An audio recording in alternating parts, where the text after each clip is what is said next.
Shalom Bapak Ibu Saudara-saudara yang terkasih dalam nama Tuhan Yesus Kristus, senang berjumpa kembali dalam channel Getsemani Ministry di Khotbah Epistel atau Khotbah Pertangyangan Minggu 23 Februari 2025. Sebelum kita mendengarkan penjelasan daripada Khotbah Epistel ini, mari kita terlebih dahulu berdoa. Terima kasih Bapa Surga untuk kasih-Mu yang memberikan kesempatan bagi kami untuk mendengarkan Engkau hari ini berbicara lewat firman ini. Kami berdoa supaya Roh Kudus Tuhan yang membukakan mata rohani kami, untuk kami boleh mengerti kebenaran-Mu. Dalam Kristus Yesus kami berdoa. Amin. Firman Tuhan bagi kita diambil dari Mazmur 37 ayat 1 sampai dengan ayat yang ke-11. Demikian. Dari Daud, jangan marah karena orang yang berbuat jahat, jangan iri hati kepada orang yang berbuat curang. Sebab mereka segera lisut seperti rumput dan layu seperti tumbuh-tumbuhan hijau. Percayalah kepada Tuhan dan lakukanlah yang baik. Diamlah di negeri dan berlakulah setia. Dan bergembiralah karena Tuhan, maka Ia akan memberikan kepadamu apa yang diinginkan hatimu. Serahkanlah hidupmu kepada Tuhan dan percayalah kepadanya, dan Ia akan bertindak. Ia akan memunculkan kebenaranmu seperti terang dan hakmu seperti siang. Berdiam dirilah di hadapan Tuhan dan nantikanlah Dia. Jangan marah karena orang yang berhasil dalam hidupnya, karena orang yang melakukan tipu daya. Berhentilah marah dan tinggalkanlah panas hati itu. Jangan marah, itu hanya membawa kepada kejahatan. Sebab orang-orang yang berbuat jahat akan dilenyapkan, tetapi orang-orang yang menanti-nantikan Tuhan akan mewarisi negeri. Karena sedikit waktu lagi, maka lenyaplah orang fasik. Jika engkau memperhatikan tempatnya, maka ia sudah tidak ada lagi.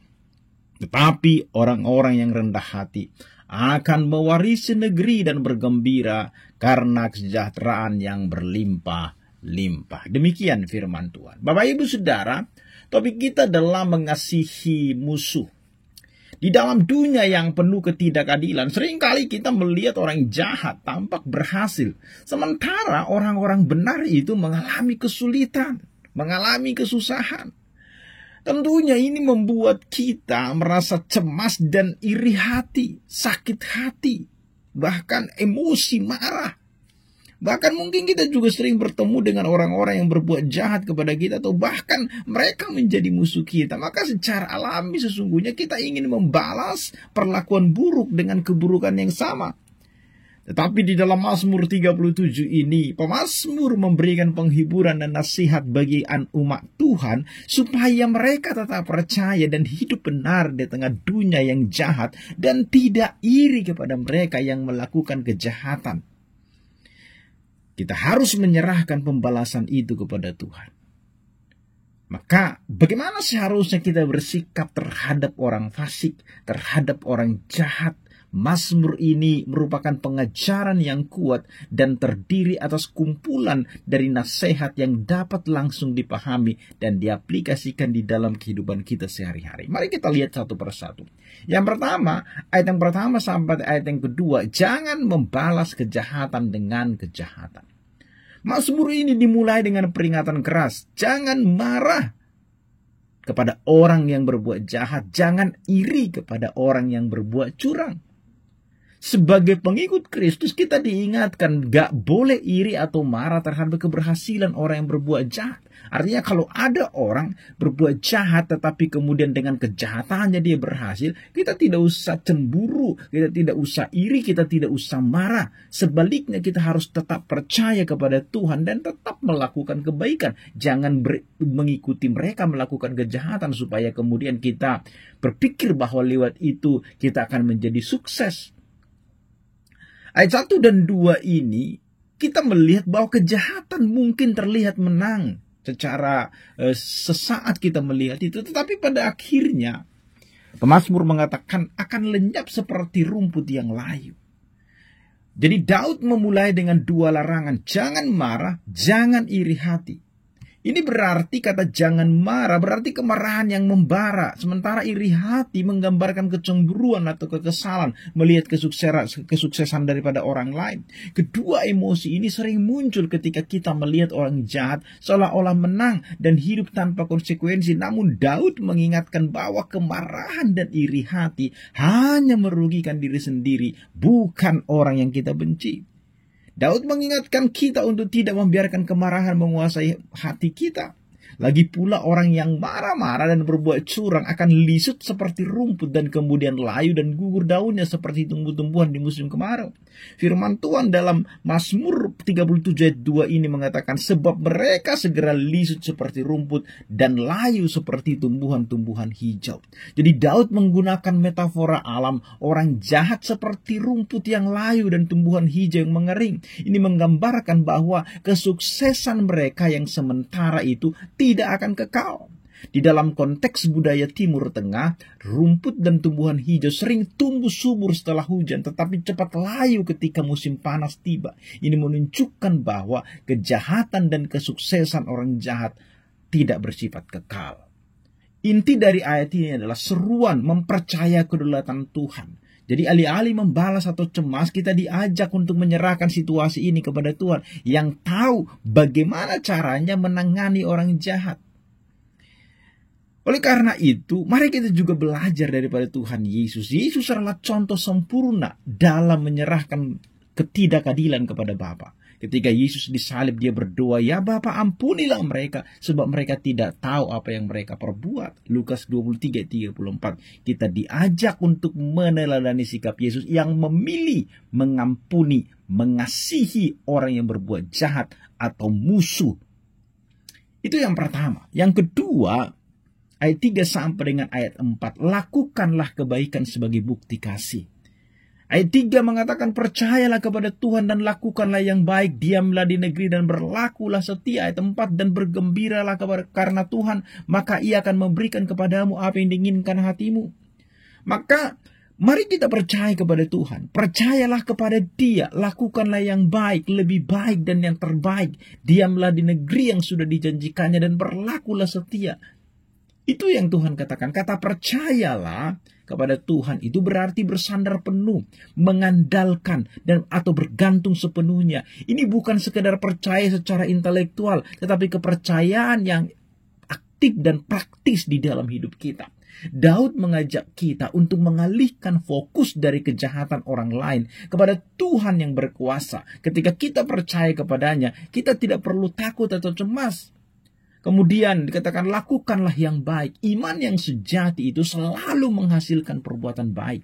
Daud menekankan bahwa kepercayaan kita kepada Tuhan harus diwujudkan dalam tindakan nyata, termasuk melakukan sesuatu yang baik kepada orang lain, bahkan kepada musuh kita. Ini sama dengan ajaran Yesus dalam Matius 5 ayat 44. Kasihilah musuhmu dan berdoalah bagi mereka yang menganiaya kamu. Kemudian dikatakan, diamlah di negeri dan berlakulah setia. Diamlah di negeri itu bisa berarti kita tetap setia di tempat Tuhan menempatkan kita meskipun situasinya tidak menguntungkan atau situasi sulit.